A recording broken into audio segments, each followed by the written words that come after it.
आप देख रहे हैं बिहार की धरती का खबरी द खबरीलाल। जहानाबाद पहुंचे कांग्रेस के प्रदेश प्रभारी और इंदौर के विधायक देवेंद्र यादव ने केंद्र और राज्य सरकार पर जोरदार हमला बोला है। उन्होंने जम्मू कश्मीर के पहलगाम में आतंकी हमले की कड़ी निंदा करते हुए कहा कि इस घटना ने देश की सुरक्षा व्यवस्था पर गंभीर सवाल खड़े कर दिए हैं। उन्होंने सैलानियों की सुरक्षा में चूक को लेकर केंद्रीय गृह मंत्री से नैतिक आधार पर इस्तीफा देने की मांग की। उन्होंने कहा कि आतंकी हमले का करारा जवाब दिया जाना चाहिए और विपक्षी पार्टियां इस मुद्दे पर एकजुट हैं। प्रधानमंत्री नरेंद्र मोदी के बिहार दौरे को लेकर भी देवेंद्र यादव ने कटाक्ष किया। उन्होंने कहा कि पीएम मोदी ने वर्षों पहले बिहार को विशेष राज्य का दर्जा देने का वादा किया था, लेकिन न तो कोई स्पेशल पैकेज मिला और न ही कोई ठोस मदद। उन्होंने कहा कि बिहार के युवा आज भी रोजगार के लिए पलायन करने को मजबूर हैं और राज्य की प्रगति ठप है। उन्होंने प्रशासनिक लापरवाही और भ्रष्टाचार को लेकर भी गंभीर आरोप लगाए। कहा कि पुलों का गिरना और बह जाना बिहार में आम बात बन चुकी है।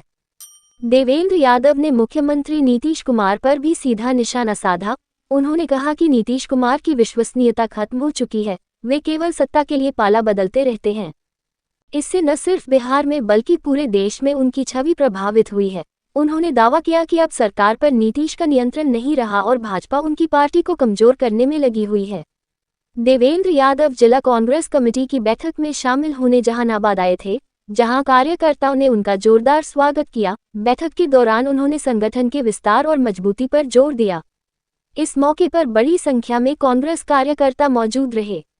देखिए, इसकी हम भरपूर निंदा करते हैं और ये कायराना हरकत है। जिस तरीके से वहाँ पर निर्दोष लोगों के ऊपर गोलियां चली है, ये दुखद है।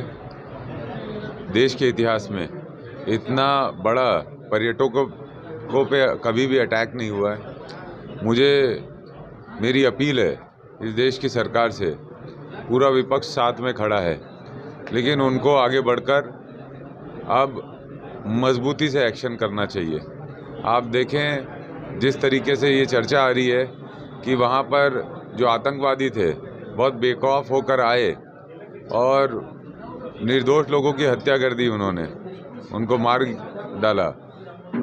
वहाँ पर जो सिक्योरिटी के हिसाब से चीज़ें होनी चाहिए वैसी कोई भी वहाँ पर व्यवस्था नहीं थी पर्यटकों के लिए। तो बहुत सारे सवाल और खड़े होते हैं।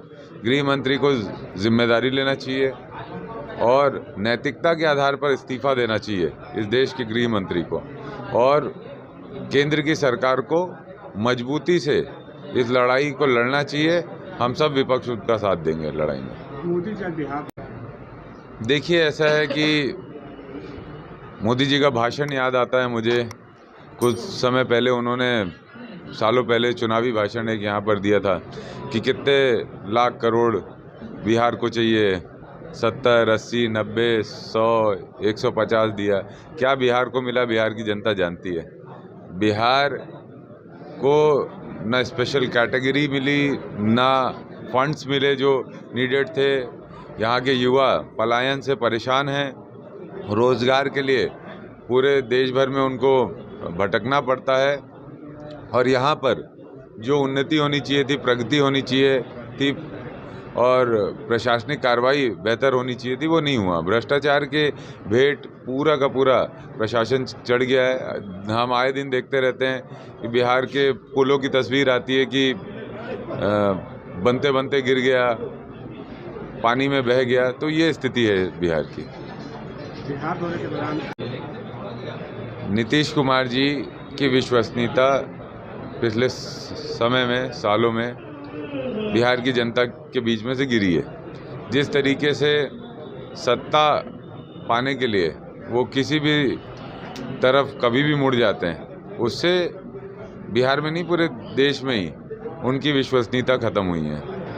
तो और अभी जो उनकी कार्यप्रणाली पिछले दिनों में दिख रही है, तो कहीं ना कहीं ये कहा जाता है कि अब उनका कंट्रोल सरकार में रहा नहीं है। और कहने वाले लोग तो ये भी कहते हैं कि भाजपा अब नीतीश कुमार जी की भी पार्टी को कब्जा करने में लगी हुई है। तो देखते हैं आने वाले समय में क्या क्या नई चीज़ें यहाँ देखने मिलेगी। हम लोग अपने विषय पर ध्यान दे रहे हैं, हमारा गठबंधन कैसे मजबूती से चुनाव लड़े, हम कैसे ज़मीन पर बेहतर परफॉर्मेंस दें और हम चुनाव जीतकर यहाँ की जनता की जो भावना है उसके आधार पर डेवलपमेंट का काम करें, इस पर हम लोग फोकस्ड हैं। आने वाले दिनों में बिहार प्रदेश में चुनाव का बिगुल फूंक चुका है और इंडिया गठबंधन कांग्रेस पार्टी पूरी मजबूती से चुनावी मैदान में है। जहानाबाद आज इसी परिप्रेक्ष्य में आना हुआ है। जिला कांग्रेस की विस्तारित बैठक है, सभी कार्यकर्ताओं से बातचीत की जा रही है, सबकी बात सुनी जा रही है। आने वाले समय में कैसे हम लोग मजबूती से चुनाव लड़ें और जीतें, उसके लिए जो हमारा संगठनात्मक स्तर का काम है उसको देखने समझने और उस पर चर्चा करने के लिए यहाँ पे आए। तो इस बार कितने सीटों पर लड़ेंगे? देखिए, इसके लिए हम लोग इंडिया गठबंधन की कमेटी बन गई है और वो कमेटी आज भी इस पे एक पटना में बैठक चल रही है। कमेटी उसको आने वाले समय में डिसाइड करेगी। आप देख रहे हैं बिहार की धरती का खबरी द खबरीलाल।